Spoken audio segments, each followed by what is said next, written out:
Affect करती हैं। तो यहाँ तक हमने पढ़ लिया था ना कि जैसे अगर एक लोअर वाइब्रेशन लेवल है, हाई वाइब्रेशन लेवल पे है, उन वाइब्रेशन लेवल पे आपके कुछ रोटेशनल एनर्जी लेवल्स होंगे, वो प्रेजेंट होंगे।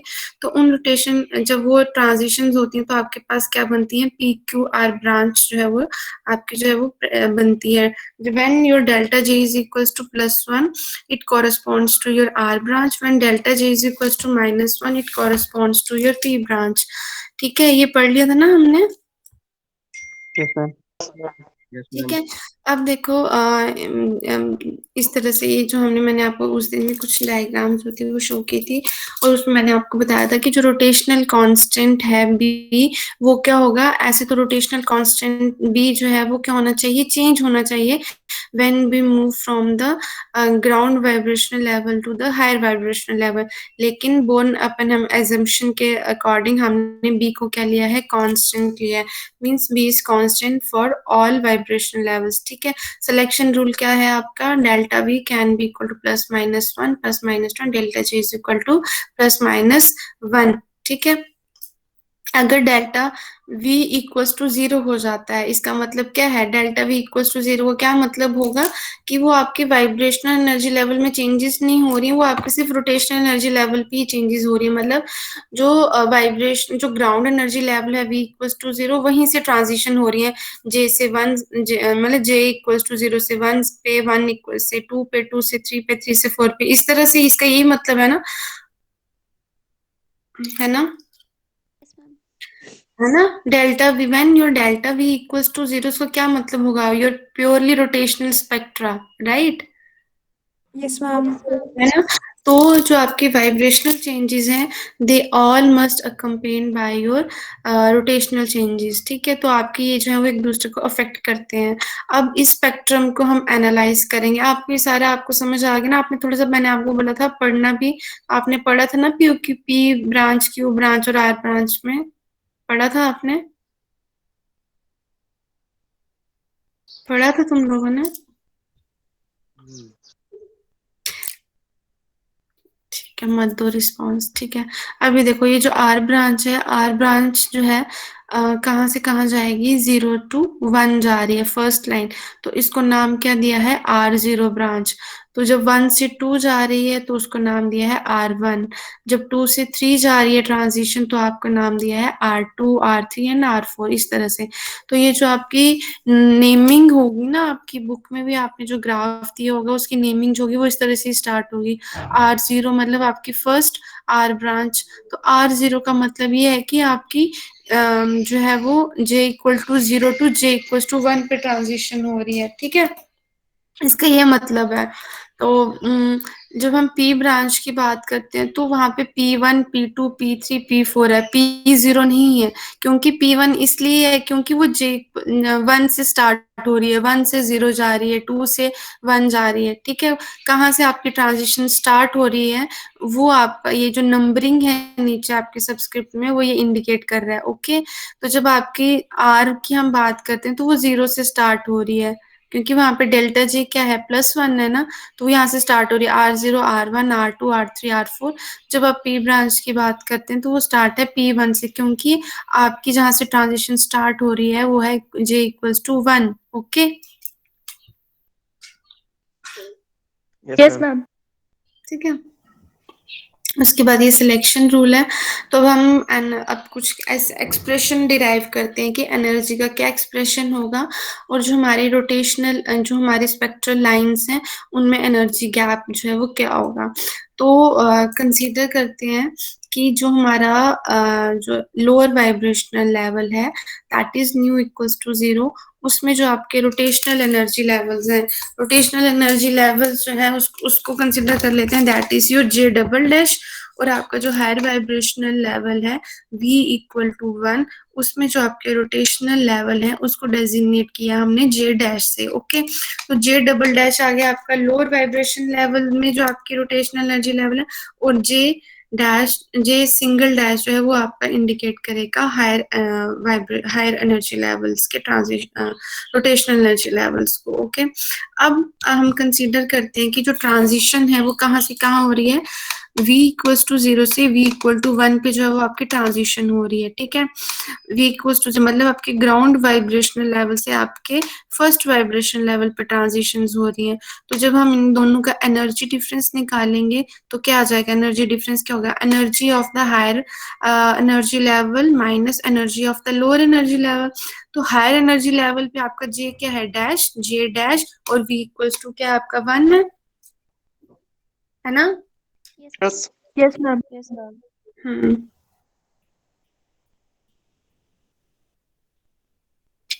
और जो आपका लोअर एनर्जी लेवल है, लोअर एनर्जी लेवल में आपका क्या आ गया, आपका जे डबल डैश और v इक्वल्स टू 0 है ना। Lower Yes, ma'am. Yes, ma'am. v equals to 0। तो इस तरह से J double dash for v equals to 0 and J dash for v equals to 1। तो अब जो इनमें जो एनर्जी लेवल का डिफरेंस है, जो मैंने आपको एनर्जी का एक्सप्रेशन कराया था, तो हम जो है उसको इसमें ये वैल्यूज पुट करेंगे, क्या जाएगा आपका b J dash plus 1 plus v की वैल्यू 1 पुट करेंगे तो आपका क्या बन जाएगा 3/2 ओमेगा e माइनस, आप फिर से एनर्जी का एक्सप्रेशन मैंने आपको करवाया था ना पहले, ये सारा उसमें उसी में ये वैल्यूज पुट की हुई हैं। तो इसको पूरे को जब आप सॉल्व करेंगे आपके पास जो एंड में एक्सप्रेशन आ जाता है वो आ जाता है आपका b J dash minus J dash plus J double dash plus 1 plus omega e 1 minus 2 anharmonicity constant. Okay, ये आ जाएगा। तो ये जो omega e 1 plus 2 anharmonicity constant है, इसको हम कंसीडर कर, इसको हम पूरे एक्सप्रेशन को लिख लेंगे ओमेगा 0। ओके, तो यह आ जाएगा omega 0 not plus b J dash minus J double dash J dash plus J double dash plus 1 in centimeter inverse where your omega naught is equals to omega e 1 minus 2 into n harmonicity constant। Fine, ठीक है। अब ये हमारे पास एक journal expression आ गया, energy difference between the higher energy level and the lower energy level. अब हम इधर से पी ब्रांच के लिए क्या एक्सप्रेशन होगा और आर ब्रांच के लिए क्या क्या एक्सप्रेशन होगा वो हम जो है वो निकालेंगे, ठीक है। ये एक्सप्रेशन जो है वो आपने याद रखनी है। अब आ रहा है, taking B to be identical in the upper and lower vibrational state is the direct consequence of the Born Oppenheimer approximation rotation is unaffected by the vibrational changes. ये मैंने आपको बताया था और उससे अच्छे से एक्सप्लेन किया था कि बी को हम जो है वो आइडेंटिकल लेंगे, जबकि जबकि मैंने आपको बताया था कि अगर हम हायर वाइब्रेशन एनर्जी लेवल पे जा रहे हैं तो आपका जो बॉन्ड लेंथ है वो क्या होता है, चेंज होता है। अगर आपका बॉन्ड लेंथ चेंज होगा तो आपका मोमेंट ऑफ इनर्शिया चेंज होगा and your rotational constant B is inversely proportional to your moment of inertia. अगर आपका मोमेंट ऑफ इनर्शिया चेंज हो रहा है तो आपका रोटेशनल कांस्टेंट भी क्या होना चाहिए, चेंज होना चाहिए। लेकिन जो है आप बोन ओपेनहाइमर अप्रोक्सीमेशन की वजह से हमने क्या कंसीडर किया है, इन दोनों मोशन को जो था हमने जो था वो एक इंडिपेंडेंट कंसीडर किया था और उसमें हमने लिखा था कि बी जो है वो क्या रहता है आपका अनअफेक्टेड रहता है। सो हमारे पास अब दो केस बन जाए, two cases we have if delta J equals to +1। अगर डेल्टा जे क्या है आपका +1 है, डेल्टा जे +1 है तो इसका क्या मतलब है, कौन सी ब्रांच है आपकी, आर ब्रांच, Yes, ma'am. ठीक है। Yes, अगर आर ब्रांच है तो इसका क्या मतलब हुआ कि जो आपका जे डैश है, जे डैश मतलब higher energy level is equals to lower energy level +1, यही होगा ना, है ना। और हम ऐसे भी लिख सकते हैं इसको, higher energy level minus lower energy level is equals to +1, J Yes, ma'am. Dash minus J double dash equals to +1। J dash है आपका higher energy level, J double dash को हम डिनोट कर रहे हैं लोअर एनर्जी लेवल के जो rotational energy level है। तो क्या हो जाएगा आपका एक्सप्रेशन, क्या हो जाएगा जब आप इन वैल्यूज को इस इक्वेशन में पुट करेंगे, जे dash minus J double dash क्या है आपका +1 के इक्वल है ना, +1 के इक्वल, तो आपके पास एक्सप्रेशन बन जाएगा। ये वैल्यू जब आप पुट करेंगे इस एक्सप्रेशन में तो आपका आ जाएगा ओमेगा नॉट +2b जे डबल डैश +1 इन सेंटीमीटर इनवर्स। और जो आपकी आर ब्रांच है, आर ब्रांच कहाँ से स्टार्ट हो रही थी आपकी, 0 से स्टार्ट हो रही है ना, तो इसका मतलब आपके जे डबल डैश की वैल्यू जो है वो कहाँ से स्टार्ट होगी आपकी, 0 1 2, राइट। जे डबल डैश की क्या वैल्यूज होंगी आपकी, 0 1 2। अगर हम इसी एक्सप्रेशन को जे डैश के टर्म्स में लिखेंगे, ठीक है, ध्यान से सुनना, अगर इसी एक्सप्रेशन को मैं जे डैश के टर्म्स में लिखूंगी तो वहां पे अगर जे डबल डैश नहीं होगा तो आपकी जे डैश की वैल्यू क्या हो जाएगी, फिर वो कहाँ से स्टार्ट होगा, आपका 1 से स्टार्ट होगा ना, 1 2 3 4, समझ रहे हो। Yes, अगर ma'am. यही एक्सप्रेशन, ये हमने तो पुट करके वैल्यूज ये एक्सप्रेशन निकाल लिया, ओमेगा नॉट प्लस 2b जे डबल डैश प्लस 1। जे डबल डैश की क्या वैल्यूज होंगी आपकी, 0 1 2 3। अगर इसी एक्सप्रेशन को हम in terms of J dash लिखते तो आपकी जे डैश की वैल्यूज कहाँ से स्टार्ट होनी थी, 1 2 3 4 से स्टार्ट होनी थी ना, क्योंकि अगर हम इस स्पेक्ट्रा को देखें तो जो आपकी आर ब्रांच है उसमें जे डैश की वैल्यू जो है वो कहाँ से शुरू हो रही है, 0 1 2 3 4, लेकिन 0 से ट्रांजिशन कहाँ हो रही है, जे डैश के फर्स्ट लेवल में, 1 में हो रही है ना। तो अगर हम उस एक्सप्रेशन को in terms of J dash लिखेंगे तो कहाँ से स्टार्ट होगी, उसकी वैल्यू 1 2 3 4 से स्टार्ट होगी ना, Yes, ma'am. है ना। Yes, ma'am. Yes, ma'am. Similarly जब हम इसका सेकेंड केस ले रहे हैं, that is delta J is equals to -1, तो इसका क्या मतलब हो जाएगा आपका, J double dash is equal to J dash plus 1, क्योंकि -1 है, -1 का है तो इसका मतलब क्या होगा, लोअर वाली जो वैल्यूज होंगी वो हाई होंगी, हाई वाली वैल्यूज क्या होंगी, लो होंगी। तभी उसमें जो ट्रांजिशन दिखाई है पी ब्रांच में वो कहाँ से दिखाई है, जे डबल डैश के फर्स्ट लेवल से जे डैश के 0th लेवल पे, तो 0 -1 क्या हो जाएगा, -1, है ना।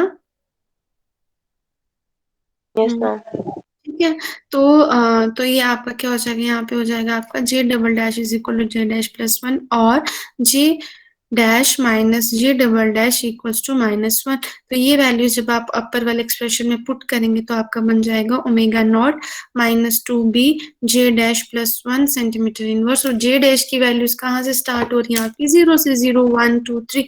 अगर जे डैश की जगह यहाँ पे जे डबल डैश आता तो आपकी ये वैल्यू कहाँ से स्टार्ट हो जाती थी, 1 2 3 4 से, ठीक है, ठीक है। अब हम इन्हीं दो एक्सप्रेशन को अगर कंबाइन कर दें तो हम ऐसे लिख सकते हैं, delta J V equals to nu bar spectrum is equals to omega nought plus 2bm। मतलब ये जो J double dash plus 1 J dash plus 1 को हमने जो है वो क्या कर दिया, कंबाइन करके m कर दिया। और हम क्या कर देंगे, m की क्या वैल्यूज हो सकती हैं, m की वैल्यूज क्या हो सकती हैं, +-1 +-2 प्लस किसके लिए होगा, प्लस वैल्यूज होंगी m की आपकी फॉर r ब्रांच और नेगेटिव वैल्यूज होंगी आपकी फॉर p ब्रांच, क्योंकि यहाँ पे एक्सप्रेशन में क्या था, ओमेगा नॉट -2 भी था ना। तो जो आपकी नेगेटिव वैल्यूज होंगी m की वो किसके लिए होंगी, आपकी p ब्रांच के लिए होंगी, ठीक है। Ma'am. Yes, ma'am. ठीक है, और आपको ये भी पता है कि m जो है वो कभी भी 0 नहीं होगा, क्योंकि अगर आपका m 0 हो जाएगा तो इसका क्या मतलब है, m 0 होने का क्या मतलब है कि ये j डबल डैश प्लस 1 या j dash plus 1 terms equals to 0। ये इक्वल्स टू 0 कब होगी, जब +1 है या j डैश की वैल्यू -1 होगी या j डबल डैश की वैल्यू -1 होगी, है ना। तो जो आपके एनर्जी लेवल्स हैं वो तो -1 हो ही नहीं सकते, क्योंकि आपके एनर्जी लेवल कहाँ से स्टार्ट हो रहे हैं, 0 1 2 3 4 से स्टार्ट है ना। According to your quantum mechanics जो आपके एनर्जी लेवल की वैल्यू है, रोटेशनल एनर्जी लेवल्स की जो वैल्यू है वो कहाँ से स्टार्ट होते हैं, 0 से स्टार्ट होते हैं ना, 0 1 2। Don't get confuse with delta J can be your -1, but energy level की वैल्यू जे, सिंपल जे की वैल्यू आपकी -1 नहीं हो सकती, -1 नहीं हो सकती, इसे नहीं हो सकती ना। Yes, Yes, ma'am. आपके डेल्टा जे की वैल्यू जे की वैल्यू आपके -1 नहीं हो सकती। अगर जे की वैल्यू एम की वैल्यू अगर 0 हो जाती है तो इसका मतलब आपकी जो क्या आ रही है ओमेगा, सिर्फ जो आपका एनर्जी गैप है डेल्टा ए जी किसके इक्वल आएगा, आपका ओमेगा नॉट के इक्वल आएगा। और ओमेगा नॉट के आपकी पी क्यू ब्रांच, इसीलिए जो जे की वैल्यू नेगेटिव जो है वो पॉसिबल होती नहीं है, इसीलिए आपकी जो क्यू ब्रांच है वो आपकी स्पेक्ट्रम में शो नहीं होती। ठीक है, या कभी अगर शो होती भी है तो बड़ी रेयर है, कहीं शो अगर कुछ जो है वहां पे एक्सेप्शन हो तो होती है, इसलिए आपकी क्यू ब्रांच है वो शो नहीं होती। ठीक है, frequency omega nought is called the band origin और बैंड सेंटर। अब ये देखो इसमें क्या है, ओमेगा नॉट से अगर लेफ्ट साइड जाएंगे, राइट साइड जाएंगे, लेफ्ट साइड जाए तो पी ब्रांच है, राइट साइड जाएंगे तो आर ब्रांच है। तो जब आप जे की वैल्यू 0 पुट करेंगे इन दोनों इक्वेशन में तो ये क्या आ जाएगा, ओमेगा नॉट प्लस 2b, है ना। Yes, ma'am. 0 पुट, अगर जे डबल डैश और जे डैश की वैल्यू 1 पुट करेंगे तो क्या बन जाएगा, 4b, है ना। Yes, ma'am. ये क्या हो गया, कौन बोल रहे हैं।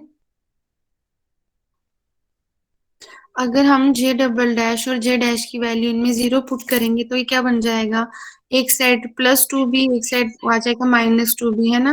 तो अगर आप 2 की वैल्यू पुट करेंगे तो ये 4b हो जाएगा।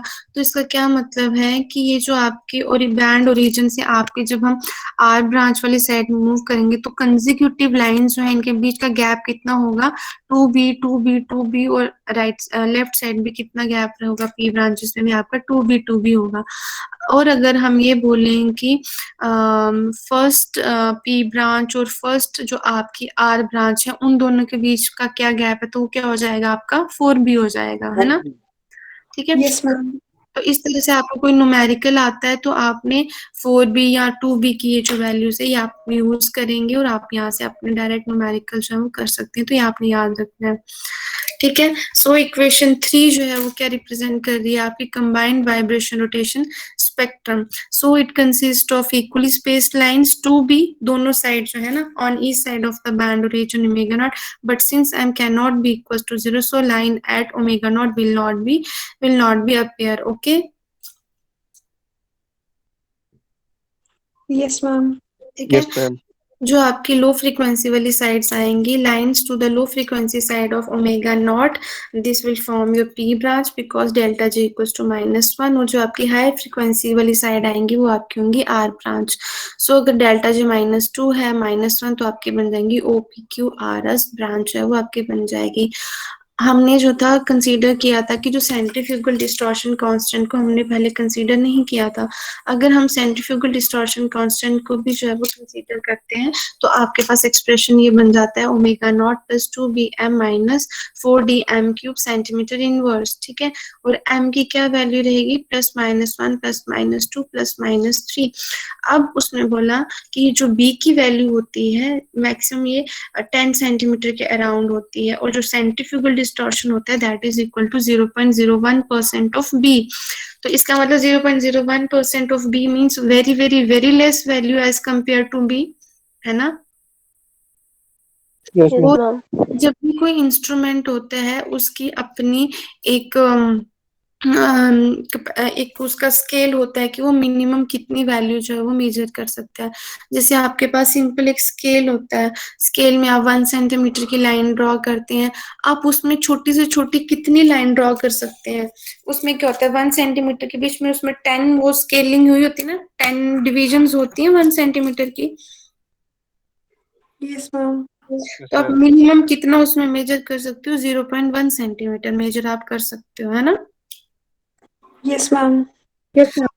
अगर मैं बोलूं कि 0.05 सेंटीमीटर मेजर करो तो आप नहीं कर पाओगे, क्योंकि आपका स्केल जो मिनिमम जो आप उसमें मेजर कर सकते हैं वो है 0.1 सेंटीमीटर, है ना। तो अगर मैं उससे छोटी कोई टर्म बोलूंगी 0.0025 सेंटीमीटर मेजर करो तो आप उस स्केल से नहीं कर पाएंगे। तो इसी तरह जो अपना आपका इंस्ट्रूमेंट होता है तो उसमें आप जो है वो कितना उसका मिनिमम जो है वो मेजर कर सकते हैं। तो वैसे ही जो आपका IR होता है वो आपका जो मिनिमम मेजर कर सकता है वो कर सकते हैं 0.05 सेंटीमीटर इनवर्स जो है वो मेजर कर सकते हैं। लेकिन सेंट्रीफ्यूगल डिस्टॉर्शन अगर 0.01% है तो ये कितना हो जाएगा, 0.0001 करके हो जाएगा, है ना। Yes ma'am. तो इसका मतलब ये 0.05 से कम क्वांटिटी है, तो वो जो है IR में तो ये मेजर हो ही नहीं पाएगी, है ना। Yes, ma'am. हम्म।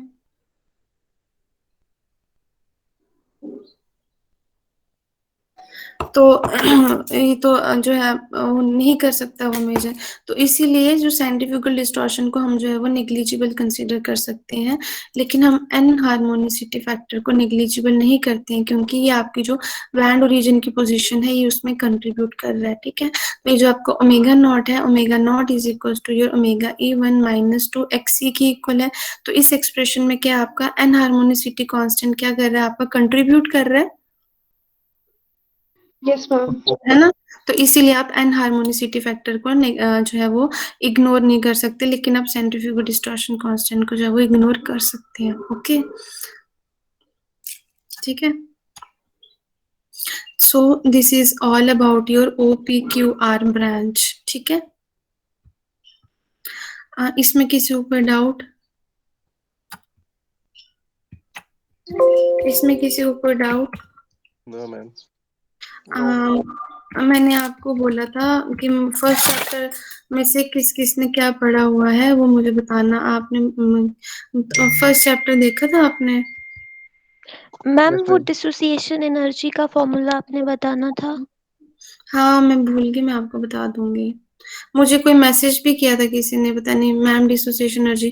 तो NO की डिसोसिएशन एनर्जी तो ऐसे नहीं निकलती ना, कोई आपके पास कोई डेटा अवेलेबल हो तो ऐसे तभी वो मैम निकलती पहला है। ही क्वेश्चन वो बेनवेल में दिया है मैम वो इन्होंने। न्यूमेरिकल है पहला क्वेश्चन बेनवेल में, डिसोसिएशन एनर्जी एनओ एनओ की। हाँ तो उसमें क्या होगा, आपको कुछ डाटा अवेलेबल होगा जैसे एन हार्मोनिसिटी कांस्टेंट मैम वगैरह हाँ सब। वो तो निकाले हमने सब कुछ, एन हार्मोनिसिटी वाला भी है, फ्रीक्वेंसी भी, इक्विलिब्रियम वगैरह वो सब कुछ, फिर उन्होंने बोला डिसोसिएशन। हम्म। वो फॉर्मूला मैं आपको करवा दूंगी, इसका है फॉर्मूला तो आप वो देख लेना। Okay ma'am. हम्म। हाँ फर्स्ट चैप्टर का मैंने आपको पूछना था कि क्या क्या पढ़ा हुआ है आपने फर्स्ट चैप्टर का पहले से।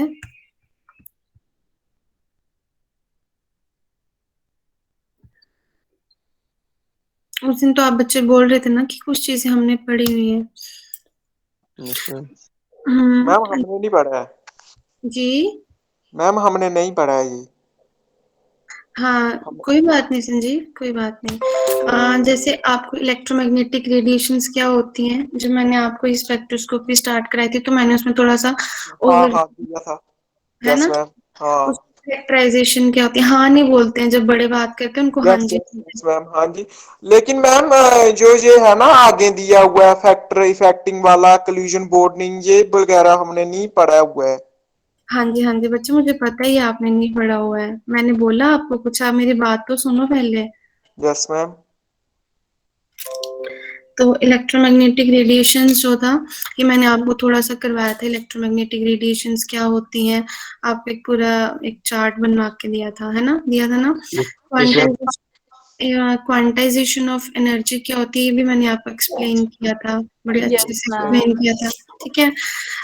इलेक्ट्रोमैग्नेटिक रेडिएशंस की कैरेक्टराइजेशन क्या होती है ये आपने कॉलेज में पढ़ी हुई है, यस मैम। है ना, पढ़ी हुई है ना। और ये मुझे लगता है ऑलमोस्ट सबने पढ़ी है, ऐसा नहीं कोई बोल सकता आपने नहीं पढ़ी है, तो आपने 12th में पढ़ी होंगी, ठीक है। रीजन्स ऑफ इलेक्ट्रोमैग्नेटिक रेडिएशंस ये भी आपने पढ़ा हुआ है, उसमें आपका सारा आ जाएगा, radio wave, microwave, X rays, UV, infrared, okay, ये सारा आ जाएगा।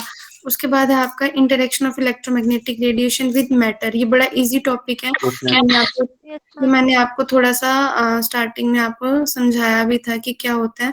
उसके बाद है फिनोमिना और रिलेटेड टू रेडिएशन, ट्रांसमिशन क्या होता है, रिफ्लेक्शन क्या होता है, रिफ्रैक्शन क्या होता है, डिस्पर्शन क्या होता है और पोलराइजेशन क्या होता है। ये आपने सारी टर्म सुनी हुई है, सुनी हुई है ना। Yes ma'am. आप ये कोई नहीं बोल सकता कि मैम ये हमने सुनी नहीं है, ठीक है। रेडिएशन ट्रांसमिशन क्या है, रिफ्लेक्शन, रिफ्रैक्शन, डिस्पर्शन और पोलराइजेशन, ये सारे टॉपिक आप एक बार खुद पढ़ेंगे। ठीक है, ठीक है, आपके पास बुक्स अवेलेबल है, आप ये जो है सारे टॉपिक एक बार खुद पढ़ेंगे। तो इसमें से अगर आपको कुछ समझ नहीं आएगा तो आप मुझे बताएंगे कि मैम ये चीजें हमको समझ नहीं आई हैं, तो वो मैं रिपीट कर दूंगी। ठीक है, ओके मैम। Okay ma'am. ठीक है। तो ये जो फर्स्ट चैप्टर का अपर पार्ट है, ट्रांसमिशन, रिफ्लेक्शन, रिफ्रैक्शन, डिस्पर्शन और पोलराइजेशन, ये आप खुद पढ़ना। अगर आपको कुछ समझ नहीं आएगा तो आप मेरे से पूछ लेना। और वाइब्रेशन स्पेक्ट्रोस्कोपी में ऑलमोस्ट आपको हो गया, एक दो टॉपिक बचते हैं, जैसे breakdown of Born Oppenheimer approximation पढ़ना है, वो एक छोटा सा टॉपिक है, वो मैं आपको बता दूंगी। उसके बाद आपका ये बचता है एक स्टार्टिंग